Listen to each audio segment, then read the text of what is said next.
I'm doing this video essentially as a response to what happened on January 6th. What we seen on January 6th was a false flag in Washington, D.C. It had multiple reasons why it happened. You know, one of the main reasons is to justify going against patriots, going against conservatives, against Christians, Republicans, Trump supporters, MAGA, you know, anything and everyone that is not communist, socialist, or even hardcore leftist. So that means if you're moderately leftist, moderately liberal, you're the enemy too. Law enforcement, I know you're watching this video. I know you monitor the channel. Think about everything that you're being told, everything you've been told, and what you've seen, especially over the last year. You're expendable also, and they will get rid of you too. Now, with January 6th, I will say this. You've seen it, the false flag committed by two groups, Antifa and the Boogaloo Boys. We know Antifa is an anarchist, socialist, communist organization. And they're no different than BLM. Black Lives Matter is a Marxist organization. They're both essentially the same. The Boogaloo Boys, whether you realize it or not, is no different than Antifa. People that have investigated into it, people that have been in the movement and left, have reported that they are leftist leaning, just short of socialist. They're accelerationists, and many of them are anarchists. This is a leftist organization that cloaks themselves in the American flag and in patriotism. They do that to discredit patriots and the militia. Now, after January 6th, a lot of patriots went into hiding. You guys changed your names online, deleted your posts, deleted your social media accounts, and if you didn't, a lot of you guys had them deleted for you by Facebook. I talked to someone yesterday. His Facebook was deleted after January 6th. He's tried 3 times to redo his Facebook account, but they keep turning it down because they've memorized or cataloged his IP address. So he can't get back into Facebook or Twitter or any other social media. He's been identified by the NSA as a potential patriot, and he's been cancel cultured. There are militias out there that have gone gray mode. They're in hiding, they're in standby mode. Standby for what? As we seen on January 20th during Biden's coronation speech, when the coup officially took over the country. And yes, that's what we seen from November to January of this year, was a coup. This country was stolen from us. And I'm sure YouTube censors will ban this video because I said that. Go fuck yourselves. You guys are part of the problem. There's a little thing called the First Amendment, freedom of speech. People can say what they want and believe what they want. I'm not a Marxist. I'm not a communist. I'm not a fucking fascist. I'm a patriot. I'm a conservative. I believe in the values that this country was founded on. I believed in it so much, I joined the military. I took the oath, and I'm bound by that oath till I take my last breath. January 20th, the new administration came in, and during their inauguration speech, they told us what their mission is going to be for the next 4 years. That their enemy for their next round of warfare is not someone, you know, some Arab in the desert somewhere yelling Allahu Akbar, blowing themselves up in a market filled with innocent women and children. They are at war with conservatives, war with patriots. They've outright said that the greatest threat to this country is military veterans and law enforcement veterans. So you law enforcement that's watching this video, just think about it. Someday you're going to retire. You're going to get out. And then you're going to go from being a trusted person to you're an extremist just because you took your oath and you did your job to protect the country that you believed in. Now, I'm going to go over some areas here that I think we should be concentrating on as a movement, as individual units, and even individual militiamen and patriots.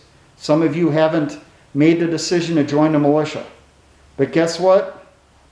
The enemy's already painted you as an extremist, as an enemy of the state.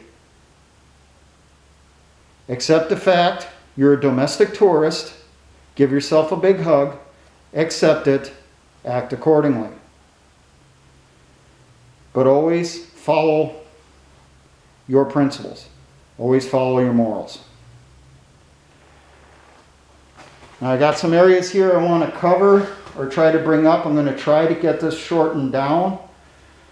Areas I want to discuss: units, reconnaissance, logistics, operations planning, recruiting and training, and intel and sit-rep monitoring. Now, for units, there are a lot of people that never served in the military. They don't know what to do. Best bet right now, you want to know what you should organize yourself as? Organize yourself as infantry, riflemen, trigger pullers. Look in organizations in history. Find the organization that you like the best. That will give you the level of control you want in your unit during operations. You can always change and modify your organization once you're actually on the battlefield. But at least have a good starting point. Now, my belief is we should be small, independent units, max of about a platoon in size. I know there are company-size elements out there, but they are the exception. Most militias I'm aware of that are out there are fire team size to about platoon size, with squad size kind of being an average is what I'm hearing, and that's all across the U.S. Now, types of units that you're going to see are light units. Your light infantry, you don't have many vehicles. If you do have any vehicles, they're going to be smaller, compact. Things like dirt bikes, so that someone can go out and do a reconnaissance and come back. You'll have ATVs to assist with hauling around supplies and gear. And doubling as ambulances also. Another unit that you'll probably see, horse units, cavalry units. You'll see that primarily in the western part of the U.S. where something like that will blend in, not be an issue, it's accepted.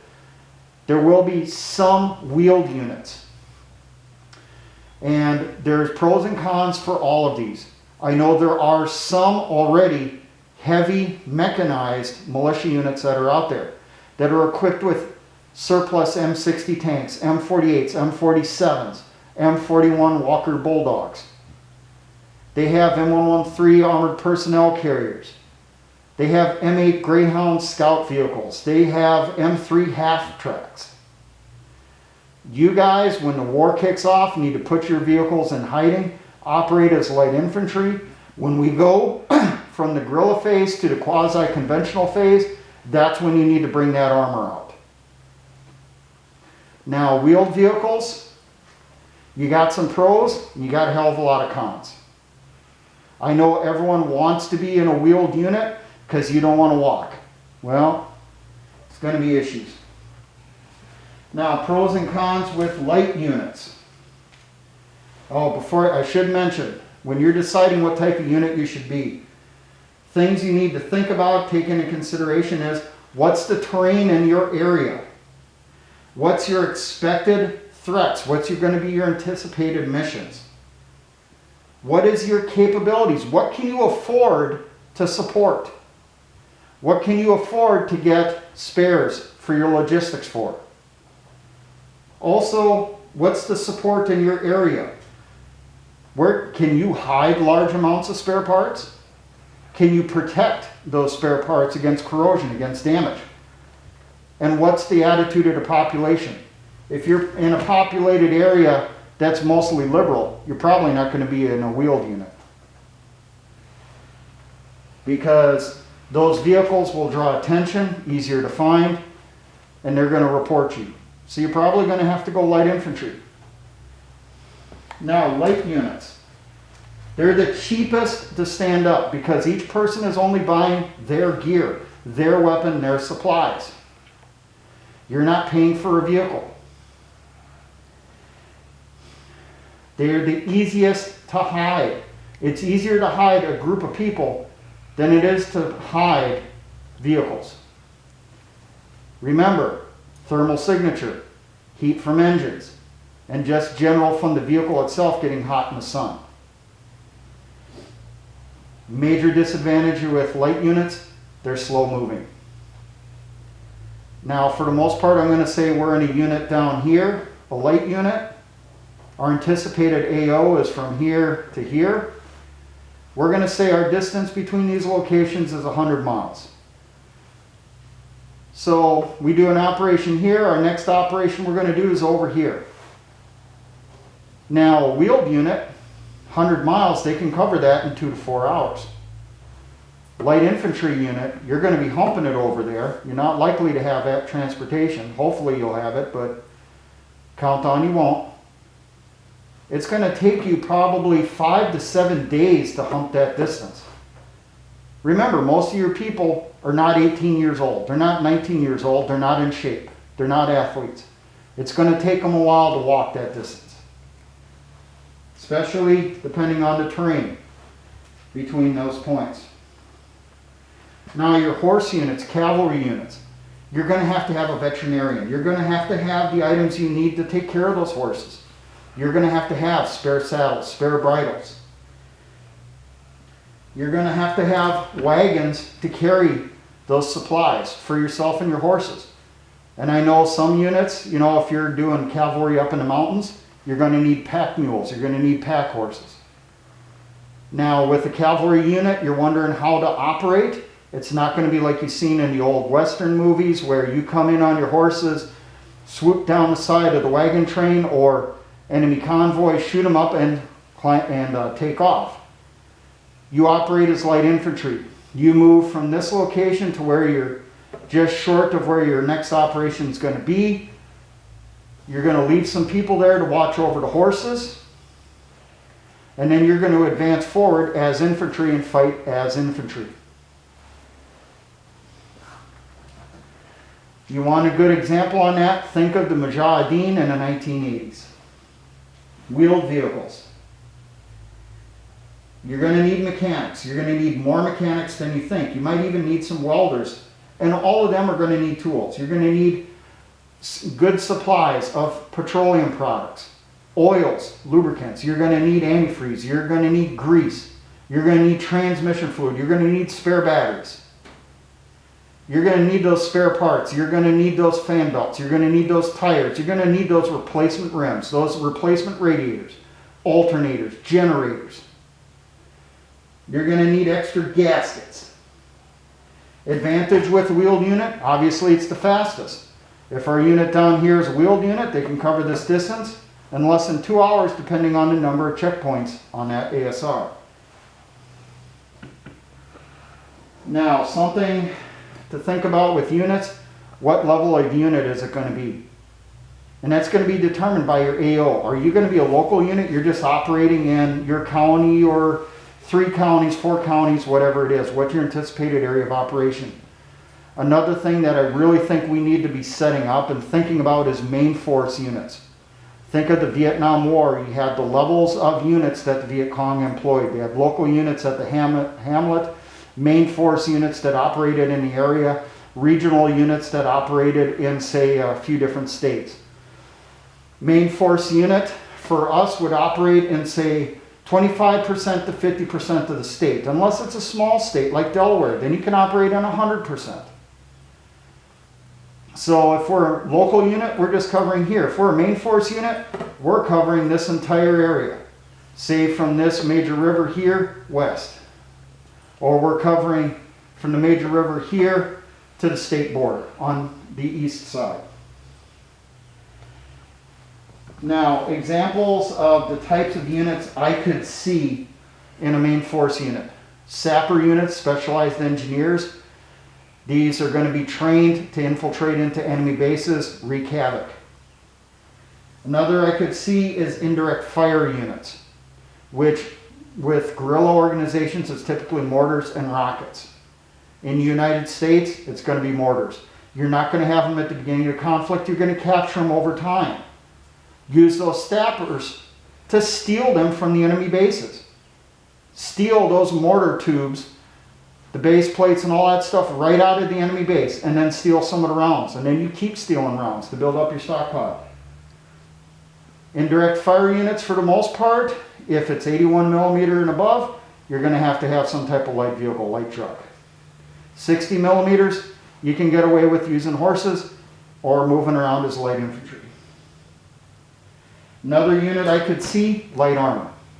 Light armor, I'm talking things like captured Humvees, captured MRAPs, captured Bradleys, Strikers, BMPs, BTRs, warrior fighting vehicles, whatever the enemy has, whatever you get off of them, whatever you're able to support.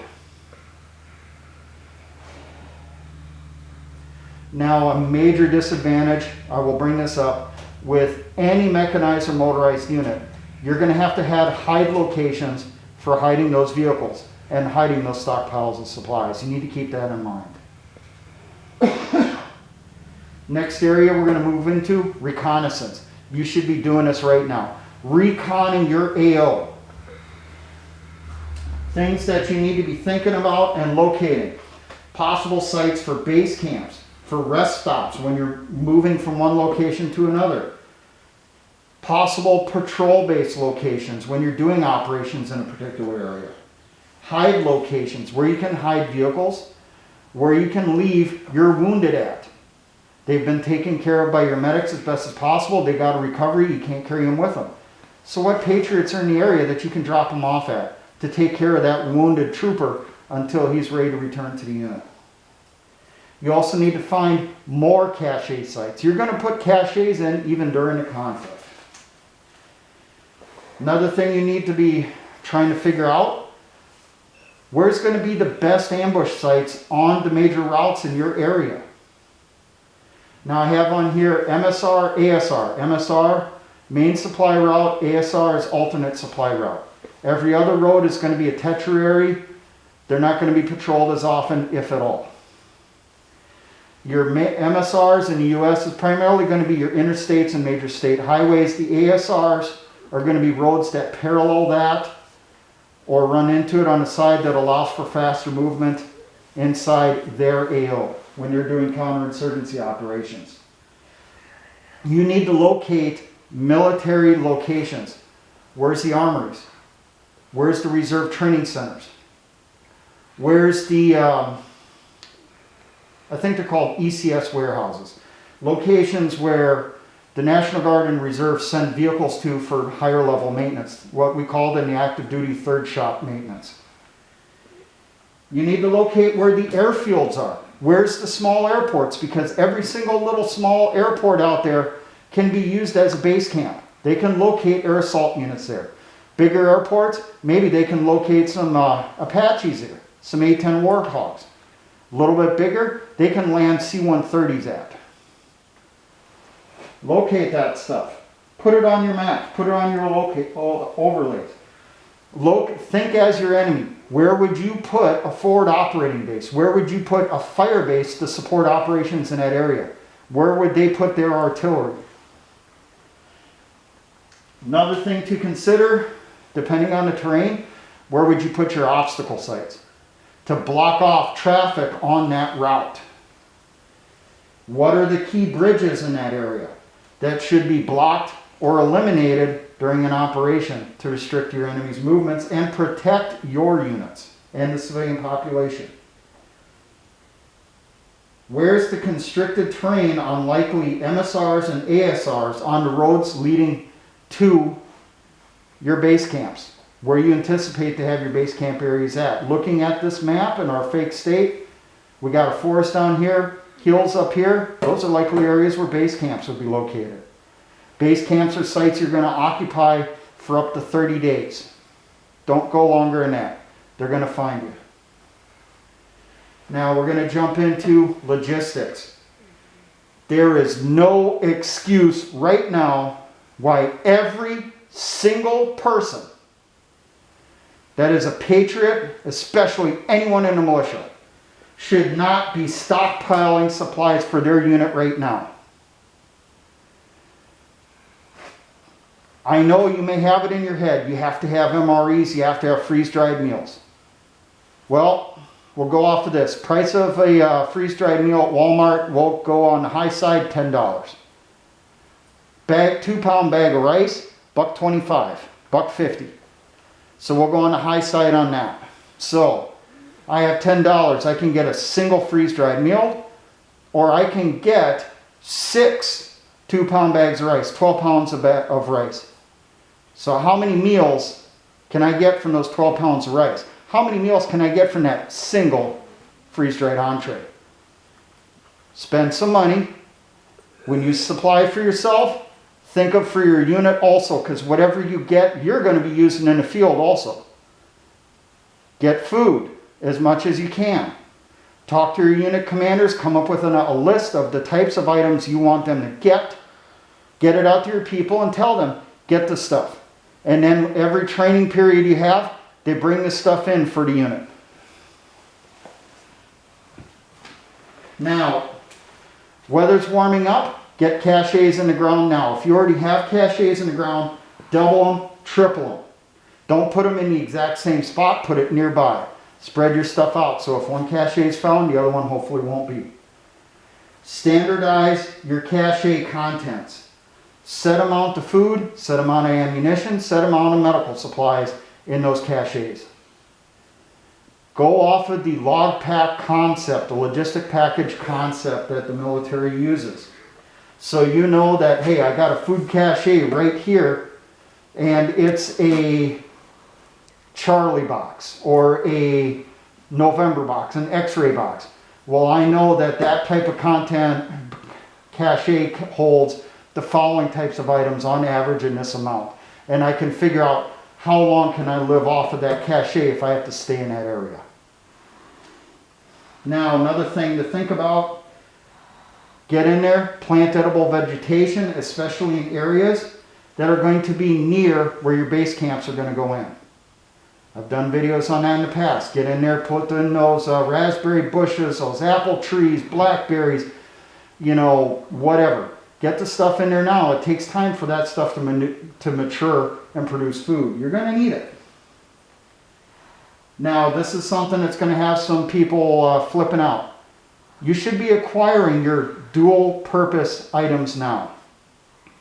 The items that you can use to assemble, to create other items to be a combat multiplier for you in the field.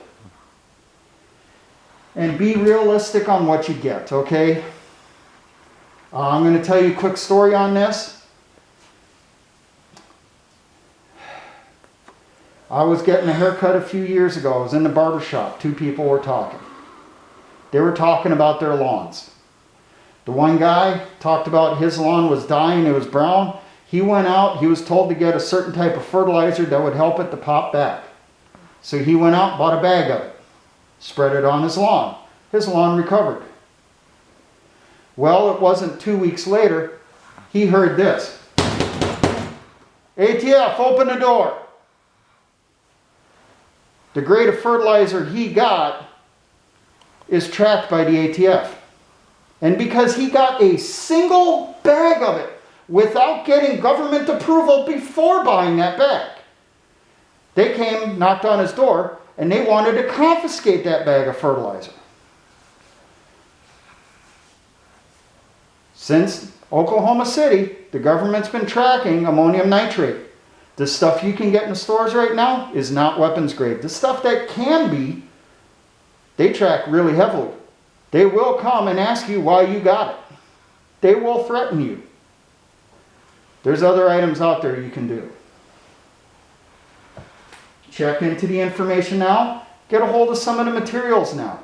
Preferably pay with cash. Don't create a paper trail. You need to set up workshops in your areas with friendlies and patriots. Workshops where you can repair equipment. where you can make equipment.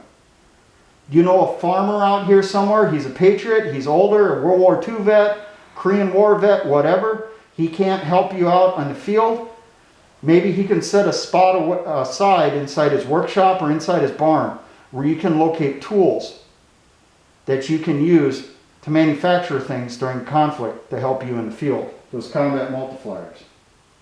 You need to be establishing your Patriot support networks in your AOs right now, especially medical support teams, the hide sites where to take your wounded to so they can recover, and hopefully, and I know there's going to be a few of these out there, field hospitals and clinics in the cities and in the country. Places where you can bring your wounded, they can be taken care of. And the people doing the care will be actual doctors, maybe retired doctors, retired medics, whatever.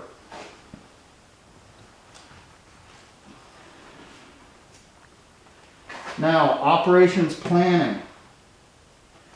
You've gone through, you've done your recons, you're doing your logistics, you know what you got, how much you have. You need to take all that info, plan your likely operations inside your AO. What can you do? Realistically, can you only do ambushes? And if ambushes, what size? Or are you capable of doing raids against combat outposts? And you have an idea where those combat outposts might be located. Start wargaming the stuff. Wargame those scenarios within your unit. Come up with your courses of action for each likely scenario and event. If the enemy does this, what should we do to counter it? Set up your emergency communications plans in your unit. If something happens, internet's probably going to be down. Your telephone's probably going to be down. Well, you can still communicate by radio. What frequency should people monitor? What's the relay that you're going to use? And if you lose a relay station that's already out there, what's the other way you're going to pass that information around? And that comes into your courses of action, your emergencies. If something occurs, what is each person supposed to do? And something that's really important, your family protection plan. Your wife, your kids, your husband, kids, your parents, cousins, aunts, uncles, all that, they're not going to be following you in the field. Come up with a way that they can stay safe. If that means you got to build a safe room, a bunker, you should be working on it now. Get it ready, get it stocked for them. Next thing, recruiting and training. You should be setting up your 510 programs right now. You don't know what it is, go over to Liberty Tree Radio and find out what it is. Recruiting, my militia is still out there. Go there. Look for people there. If you're looking for a unit, go over to my militia, sign up. Don't put login as your name. Your name is John Smith. Well, come up with something different. Don't tell them your name is John Smith 1776. Your name is Spartan Warrior 69, whatever, okay? Another place that I've heard that you can find patriots on, and they're kind of going underground, changing how they describe themselves, because if they identify themselves as patriot or militia, MeWe's been taking them down. Check out MeWe. They're probably going to be in there as like outdoors groups, political discussion groups, that type of thing. I haven't checked too much in it. This is what I've been hearing from other people. Recruiting, start with your family and friends. Then co-workers that you know are patriots that believe the same as you. Talk to your neighbors. Maybe you can recruit some of them in the unit. Another place that I've heard units have been recruiting from is groups and clubs. Veterans organizations, outdoors, hunting organizations, going to ranges and that stuff when they can afford the ammunition. Wear that Patriot t-shirt. Have that symbol that someone can see that, hey, maybe this is a person who's a patriot also. But just be advised, the enemy's monitoring at all times. They're going to learn what to look for also. and they're going to use that to try to get into your units. So how do you mitigate that, keep that from getting to be a problem? Vetting, 100% vetting every single person that you do not know personally. Family, close friends you've known for years, you probably won't have to vet them. Co-workers, depends on how long you know them. Anyone else, especially from those groups and clubs and neighbors and that stuff, vet them. Check their criminal background. Are they a sex offender? Are they a felon and they didn't tell you and they're not allowed to own a firearm? Do they have drug convictions? Sometimes background checks will let you know who's actually a leftist. What political campaigns do they donate to? Are they part of Antifa? Are they part of some leftist organization online? That does come up in background checks sometimes. Now, the next thing I'm going to have in here, intel and SIT-rep monitoring, situational report monitoring. You need to be monitoring what your state government, your federal government is doing. The legislation that they're passing, what are they saying? What are they saying at press conferences? What are they saying at events? Things like President Harris talking about veterans are a threat to society. And yes, I know I said President Harris because we all know that's who's actually in charge in the White House. With the talk of that the strings are still being pulled in the background by Shit-Stain 44. Another area you need to be monitoring extremely closely right now is the South China Sea. The Chi-Coms are threatening the United States. They are getting ready to start launching operations in the South China Sea. That will affect us here in many ways. It's going to cut off a whole lot of stuff coming to the United States for products that we need, to include things like medical supplies. 90% of our antibiotics are produced in China. Another thing you need to keep watch on is the economy. It's teetering. It's not going to take much to push it over, and they're doing it as hard as they can. That's why we see these trillion-dollar-plus stimulus packages and spending bills and tax bills that are coming through, one after another after another. They're trying to destroy the economy. The economy falls, the country falls, goes into chaos, and then they can come in, give us their solution, remake us in their socialist utopia, because obviously capitalism was a failure.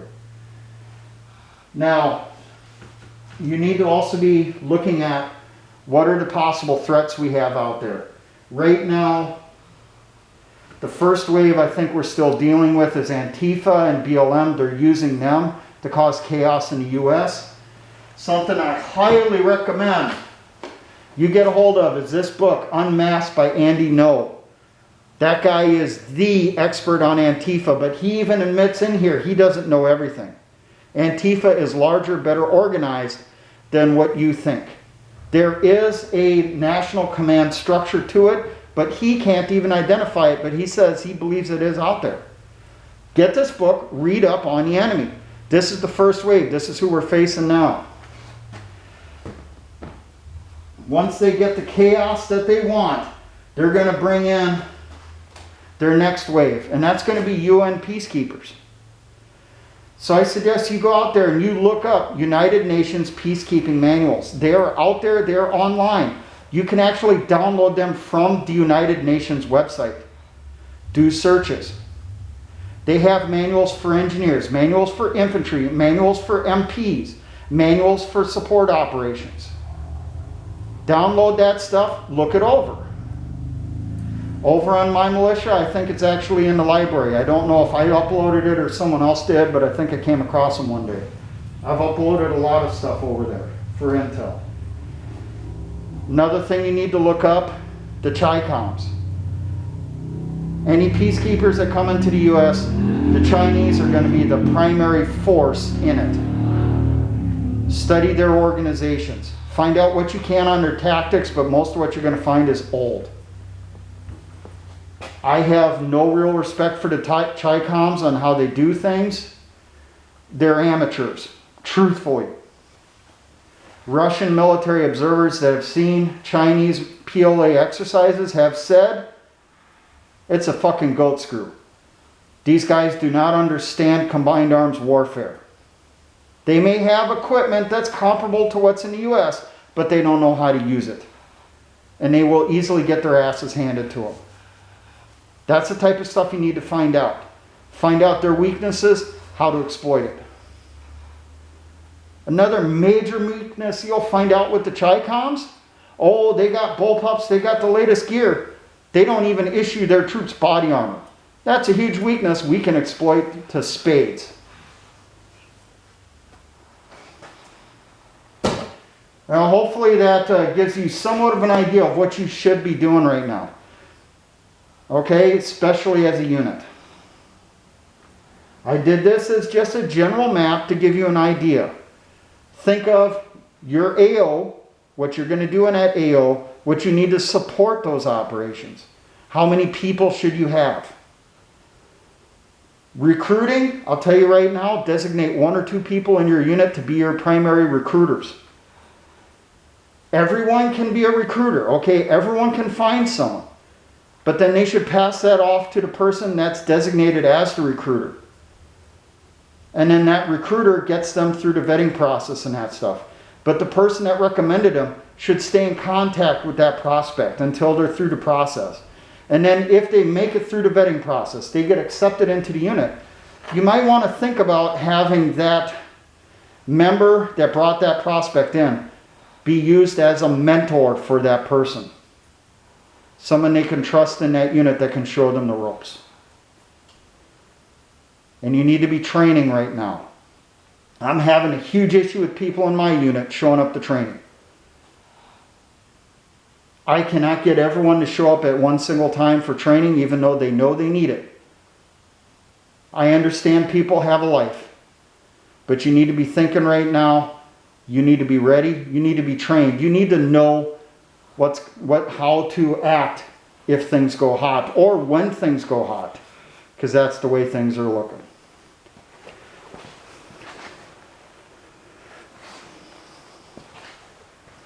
I know this is overwhelming. It can be. But you can get through it. This is just a fraction of what they do in a military unit. You need to get in that military mindset. You need to prepare accordingly. If you think you're going to hide at home, you're going to hide there, they're not going to come after you, you're not going to fight, let other people do the fighting. They've already identified who you are. From the videos you've watched, the books you've purchased, the books you've picked up at the library, the websites you've been to. They've already identified you as a threat. They will come for you. Maybe not in the first wave or the second wave, but they're going to make sure to get rid of you because you're a potential enemy. Accept who you are, what you are. They already consider you an extremist. That doesn't mean go out and do something stupid. But you need to be prepared to defend yourself right now and defend your loved ones.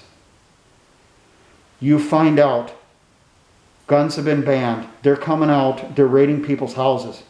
You need to help your neighbor. When they show up at that neighbor's house, even if it's 3 blocks away or 4 blocks away, you need to help that person out any way you can. How you do it, that's up to you. We have the freedom of choice. That's something God gave us. Make your decision before that decision is made for you. For all my engineer brothers and Patriot militia movements, always remember, essayons.